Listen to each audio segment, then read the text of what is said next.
In its simplest form, when we say a book ban, we mean a book that was previously accessible to students in a public school setting, and that book is no longer accessible, or access to that book has been restricted.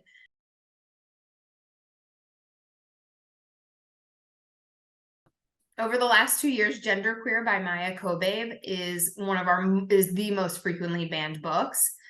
This year, we have a slightly different list of titles where in this school year alone, we saw lots of instances of Looking for Alaska by John Green being banned. The Bluest Eye by Toni Morrison is a book that continues to get banned and was banned quite a bit, as well as The Court of Mist and Fury by Sarah J. Maas. So there was a little bit of a shift from the most frequently banned books from last year to this year. But there are, genderqueer, we do see show up on from year to year as one of the most frequently banned books.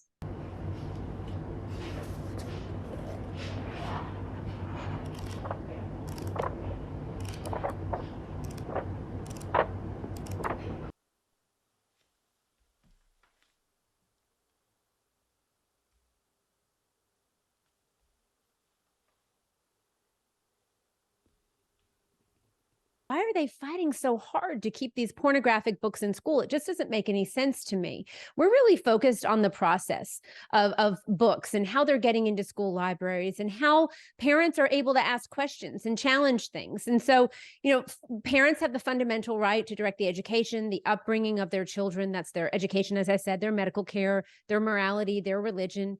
And there are a lot of books that are being introduced in schools that parents have found that are concerning, that cover a lot of very explicit, graphic sexual content. And again, not really seeing the correlation between those books needing to be in a library and our kids learning to read. And so we're going to come back to the fact that kids deserve to learn to read, and we should all be focusing on helping schools to do that.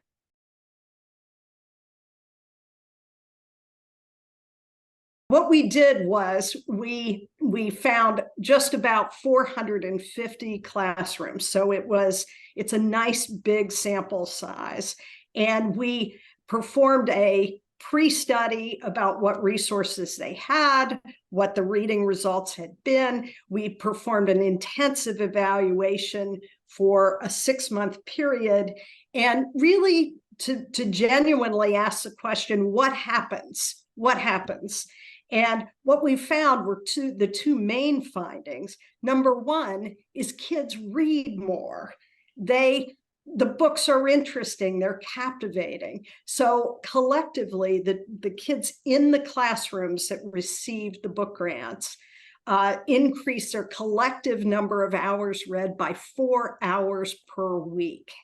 And that's extraordinary. The second important finding was that their reading scores jumped up by 3 points over what the expected increase would be. And 3 points in a 6-month period is important. And also important is that in those classrooms that selected bilingual and LGBTQ books for their library collections, they showed even stronger results on the reading.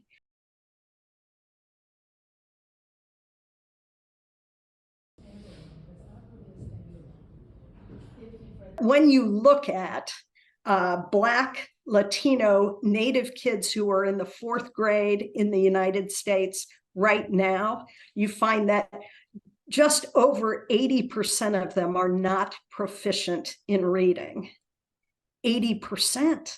And so when we look at strategies that engage kids in reading, that elevate their reading scores, their aptitude, we have to use every tool we have. And this validates the use of diverse books that celebrate the full diversity of kids and their families and our country. It validates that, and it engages them, and it elevates them academically. We need that desperately.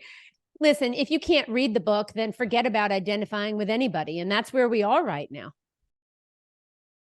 again, it's just a disingenuous conversation. You know, I understand the need to be able to read stories about yourself. And I think that good parents and community members and in libraries, we should be working to really engage kids and learn and help them to learn to love to read. But first, they have to learn to read.